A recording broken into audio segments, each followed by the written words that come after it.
El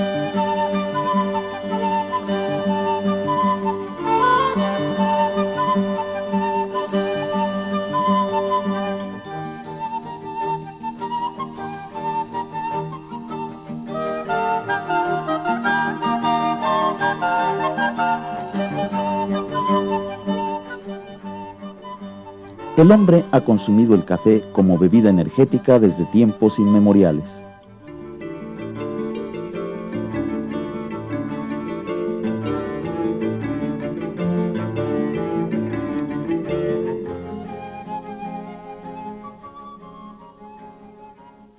Sus orígenes se remontan al siglo IX, cuando la especie Coffea arábica fue descubierta en las planicies de Abisinia. Existen varias leyendas que intentan explicar su origen. La de mayor referencia habla del pastor árabe llamado Caldi. Un día, al encerrar el rebaño, observó que faltaba su cabra favorita. Cuando amaneció, ésta se encontraba alegre y juguetona con las demás. El pastor logró descubrir que tal exaltación se debía a las brillantes frutas rojas de un arbusto. Preocupado, llevó las bayas al prior del convento de Chejodet, quien hizo una infusión y dejó caer accidentalmente algunos frutos en el fuego. En sueños, Mahoma le ordenó tostarlos para prolongar las oraciones y la meditación nocturna de los monjes ante Alá. Su nombre se origina en la provincia de Cafa. Le llamaron Cagua, que significa lo que maravilla o da vuelo al pensamiento. También se dice fue en recuerdo del rey persa Quascaí.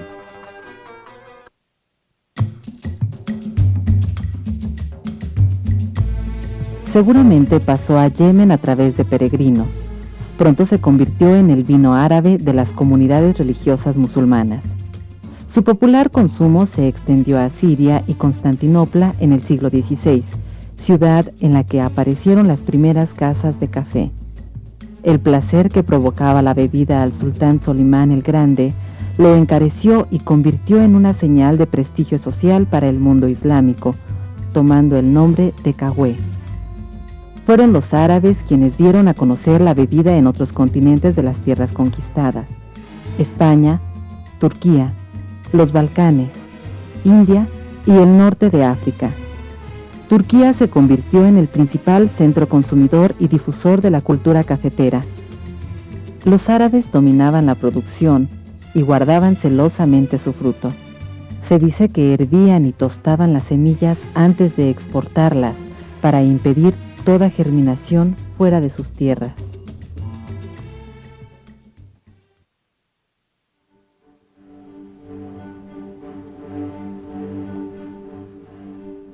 Su incursión en el gusto de los habitantes europeos inició en Venecia, debido al monopolio comercial que ésta mantenía con la antigua Bizancio. En Italia se registraron los primeros locales públicos para vender café del continente, aunque al principio solo lo utilizaron con fines medicinales. Los cafés revolucionaron la vida social y se convirtieron en lugares de tertulias literarias, artísticas y políticas. Proliferaron por toda la Europa del siglo XVII. Procop fue el primer café público francés. A Francia lo sedujo la exótica presentación que hizo a la corte de Luis XIV el embajador otomano Solimán Aga Mustafa, propia de las 1001 noches.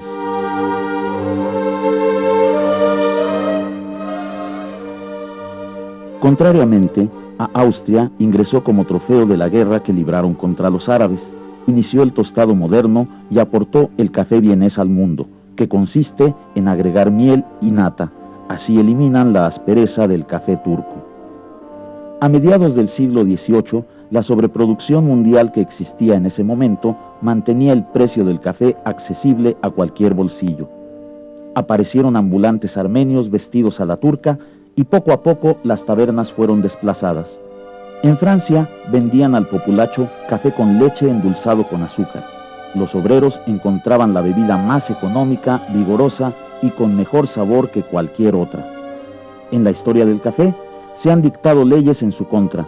Algunas han prohibido los establecimientos. La mujer inglesa lo acusó de disminuir la virilidad.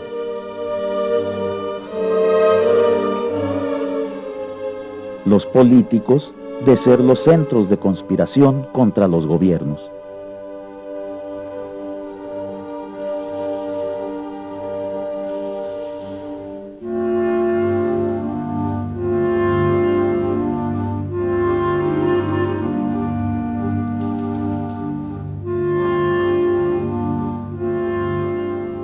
La gran aceptación en el gusto europeo pronto lo convirtió en una codiciada mercancía para los países que tenían tierras tropicales en sus colonias. Se menciona que el peregrino Baba Budán hurtó 7 granos y los llevó entre sus vestiduras de Yemen a la Meca y de ahí a la región de Mysore, India. A fines del siglo XVII, marinos holandeses lograron robar de Adén, Moca, plantones de café para el Jardín Botánico de Ámsterdam. Esas plantas se convirtieron en las plantas madre de todos los cafetales de las colonias europeas. Desde ese momento, los jardines botánicos ocuparon un destacado lugar en su diseminación. Holanda fue nombrada vivero universal del café. El holandés Wilhelm von Udford fue el primero en aclimatar la planta en Ceilán. De ahí partió a India y a Java, lugar este último en que se logró una excelente adaptación. Al mismo tiempo lo llevaron a la Guyana holandesa y de ahí viajó hacia Paraná, Brasil. La selva amazónica recibió el grano a principios del siglo XVIII en fechas muy tempranas. Este hecho define su lugar en la producción mundial hasta la actualidad. A partir de 1700, Holanda dominó la producción mundial e impuso el precio del café. Ya no era el puerto de Moca, sino Rotterdam, donde desembarcaba el aromático para abastecer a los europeos. Con la firma de los tratados de Utrecht, el contramaestre del jardín de Ámsterdam regaló al rey de Francia unas plantas.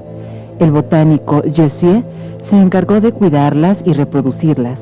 Su jardinero en jefe, Twang, practicó los primeros injertos en plantas jóvenes. Gracias al capitán de Clio, se cultivó con éxito en la colonia francesa La Martinica. Durante la travesía, el capitán compartió su ración de agua con las plantas y al sembrarlas puso guardias permanentes cuidándolas de robos y plagas. Solo un siglo perduraría el reinado holandés. A fines del 18, Martinica contaba con 20 millones de cafetos y las colonias de América Latina estaban destinadas a dominar el mercado mundial del café.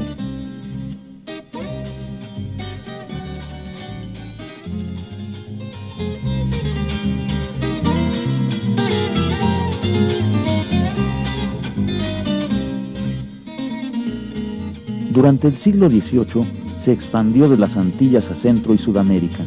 La ruta hacia México inició en Jamaica, Haití, Santo Domingo, hasta llegar a Cuba. Existen varios datos que consignan su presencia en nuestro país. Colonos franceses lo introdujeron a México 40 años después de iniciar el siglo XVIII. Sin embargo, hasta 1790 se consideró un cultivo comercial. Una orden real del gobierno de España en ese año exime del pago de impuestos a quien enviara café y azúcar a la gran metrópoli. Otro dato proviene de un expediente de la primera década de 1800. El dueño de 2 haciendas en Yautepec, Morelos, solicitaba quedar exento de las alcabalas. Había hecho cuantiosas inversiones en experimentos para aclimatar el café. Sus semilleros llegaban a 400,000 plántulas. Ahí mismo se menciona la existencia del cultivo en Jalapa, las costas de Veracruz, Agualulco y Acayucan, Oaxaca, en pequeños plantíos. En esos años, Humboldt reportaba un promedio de exportaciones de 360 quintales anuales de café.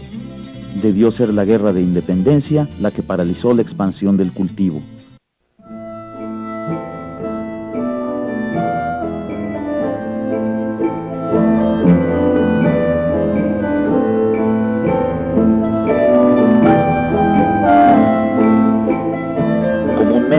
Se le otorga a Antonio Gómez de Guevara el título de ser el primer introductor de café en la hacienda Guadalupe de Amatlán, perteneciente al cantón de Córdoba, Veracruz, en 1813.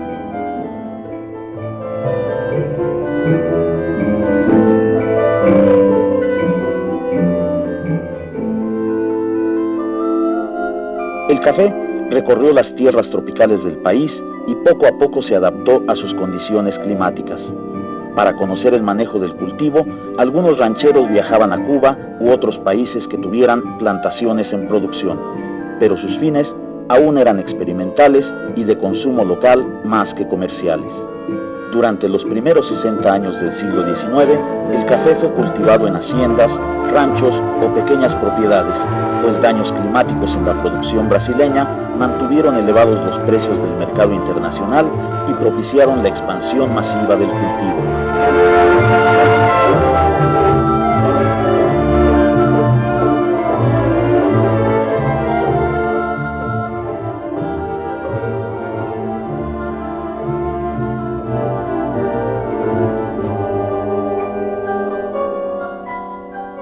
De Veracruz emigró hacia el sur del país, Oaxaca, Puebla, Tabasco y Yucatán. A Michoacán lo llevó el general Michelena desde Moca en uno de sus viajes a los santos lugares y de ahí lo sembraron en Jalisco y Colima. Se empezó a cultivar en Chiapas hacia 1840.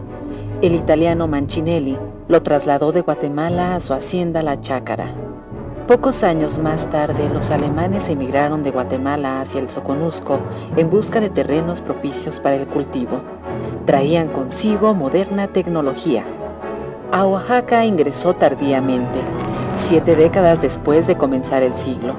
El bajo precio de la grana en el mercado hizo que los cultivadores de Miahuatlán se vieran obligados a abandonarla, dedicándose a buscar tierras aptas para el café.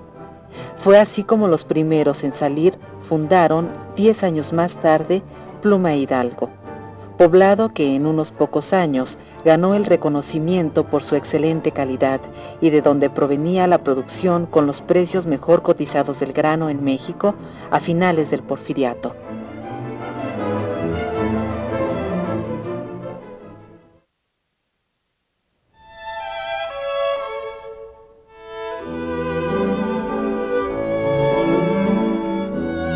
Es justamente la economía del régimen de Porfirio Díaz la que promueve que hacendados e inversionistas extranjeros siembren enormes plantaciones con cultivos de exportación. Apoyados en la política de deslinde y colonización de tierras, invirtieron en productos tropicales que les aportaban elevadas tasas de ganancia y al mismo tiempo impulsaban el desarrollo capitalista en las colonias. Aumentó el área cultivada, se introdujeron variedades de café de porte más bajo y se puso especial cuidado en cultivarlo y beneficiarlo con la tecnología del momento y los conocimientos agronómicos avanzados. Recibieron fuertes apoyos por el gobierno de Díaz, encabezado por el grupo de científicos, quienes participaron activamente en los negocios. Les otorgaron apoyos fiscales y lograron atraer a campesinos europeos progresistas. Autorizaron contratos a las compañías transnacionales. Se construyeron vías de comunicación que facilitaban la salida de las mercancías a los principales puertos comerciales del mundo: San Francisco, El Havre, Hamburgo y Bremen. En las postrimerías del siglo XIX, los principales países consumidores de café eran Estados Unidos, Alemania, Francia, España, Austria-Hungría.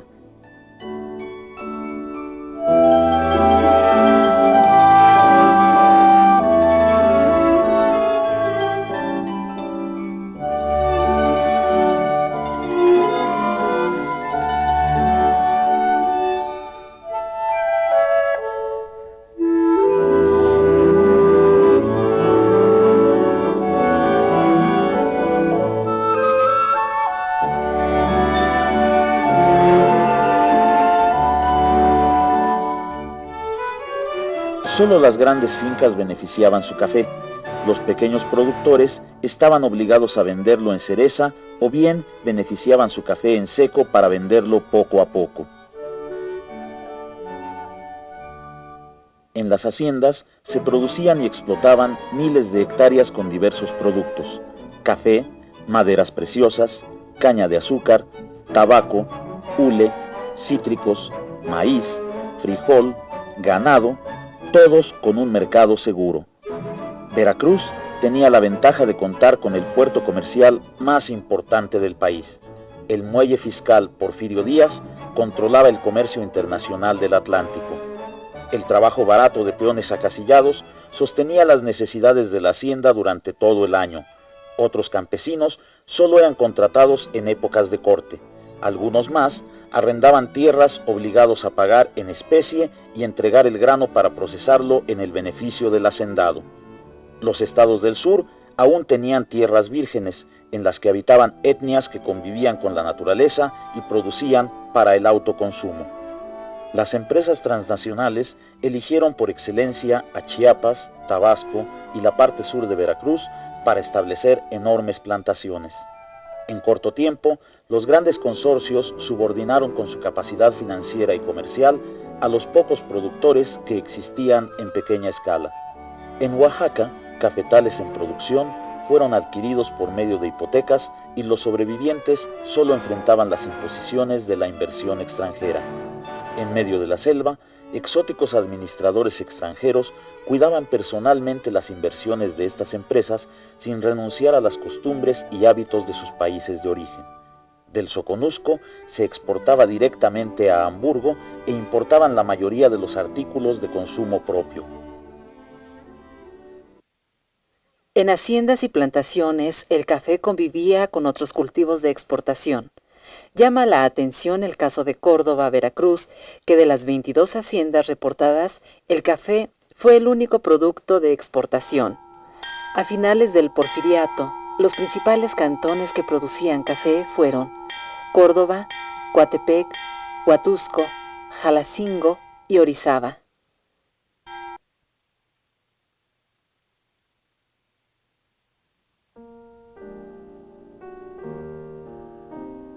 Veamos cómo inició la cafeticultura en la hacienda El Mirador en Huatusco, Veracruz. Los primeros dueños de la hacienda fueron dos alemanes, Karl Stein y Karl Christian Sartorius. Llegaron al país en 1824. Sartorius fue asesor de Maximiliano de Habsburgo y reconocido botánico por la Sociedad Científica Internacional de la época. Al principio adquirieron 4.500 hectáreas, de las cuales estaban cultivadas 25, con café, piña, azúcar y tabaco. 20 años más tarde, exportaban pequeñas cantidades de café desde Veracruz. En el boom cafetalero, decidieron modernizarse e introdujeron nuevas variedades de café. Compraron máquinas de vapor, despulpadoras y descascaradoras. Producían abono orgánico, evitaron el deslave de tierras y construyeron presas y canales. A principios de los años 70, su producción se estimó en 1.400 quintales al año. Por las necesidades que les impuso el capital y porque además no podían cultivar ellos mismos todas sus tierras, se vieron obligados a arrendarlas. A cambio, recibían una cantidad considerable de café, 600 quintales al año como pago en especie. De esta forma, ingresaron a la cafeticultura trabajadores libres de la hacienda que no podían sostenerse con el cultivo de pequeñas parcelas. El contrato de arrendamiento establecía que podían sembrar cualquier otro cultivo, siempre y cuando cuidaran las tareas de café que se les asignaban. En los años postrevolucionarios, el reparto agrario legitimaría el uso de tierras rentadas, creándose los actuales ejidos cafetaleros. Durante los primeros años de la Revolución, los dueños de El Mirador habían diversificado su finca. Redujeron la producción de café porque exportaban aguardiente de excelente calidad a Missouri, en donde fueron premiados. Actualmente, sus dueños cultivan café y caña.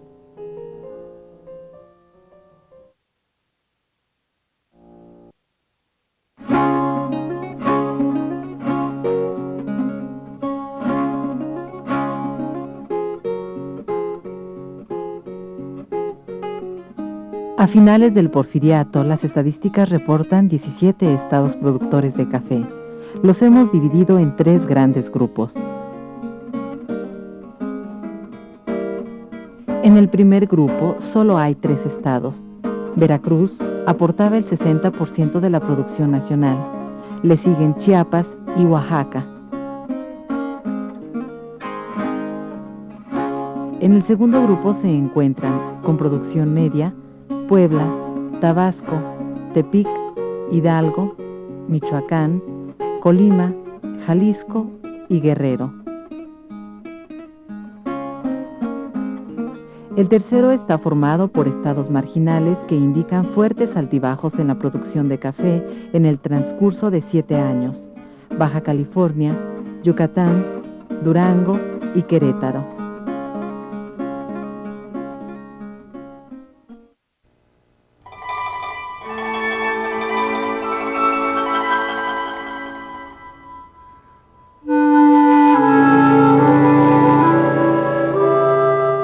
La alta sociedad mexicana, sedienta de reproducir las modas europeizantes, se encargó de popularizar los cafés en la Ciudad de México.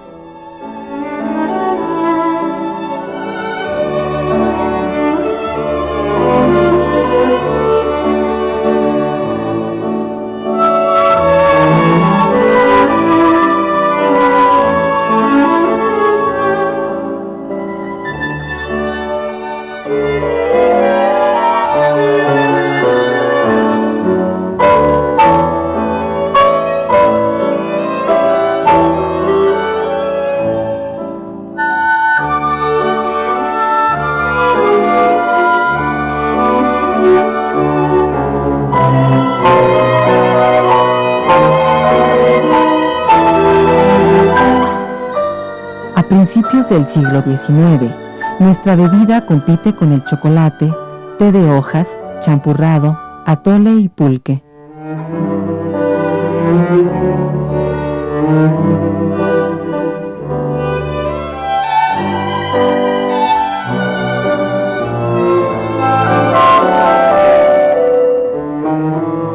Los dueños de los primeros cafés eran franceses e italianos.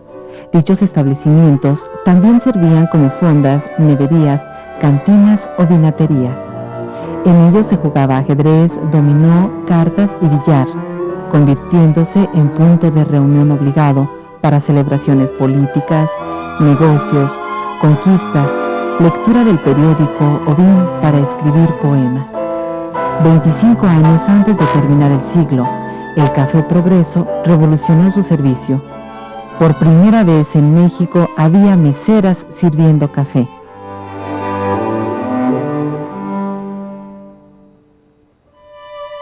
Por regla general, el café de clase inferior se reservaba para consumo nacional y el de primera para exportación.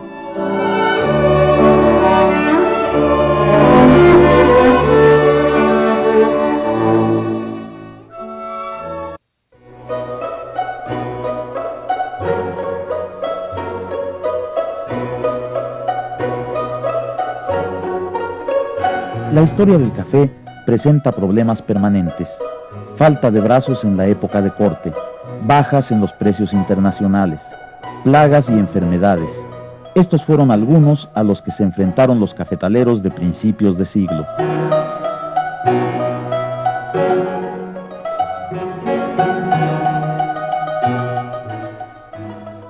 Los productores de café conviven con las crisis cíclicas de los precios, obligados a producir otros cultivos.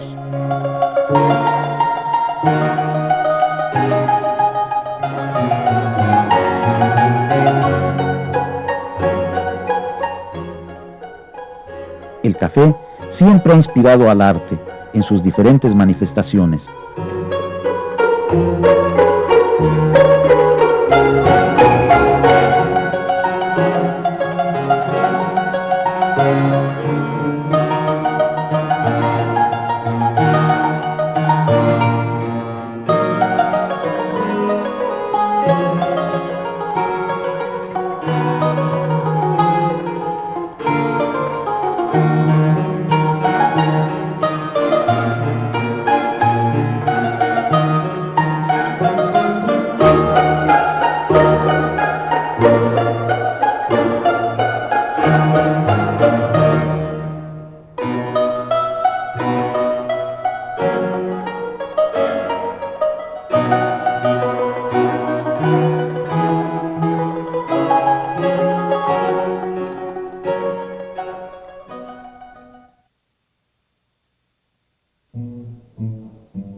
Tomar café es una de las costumbres sociales que unifica al mundo.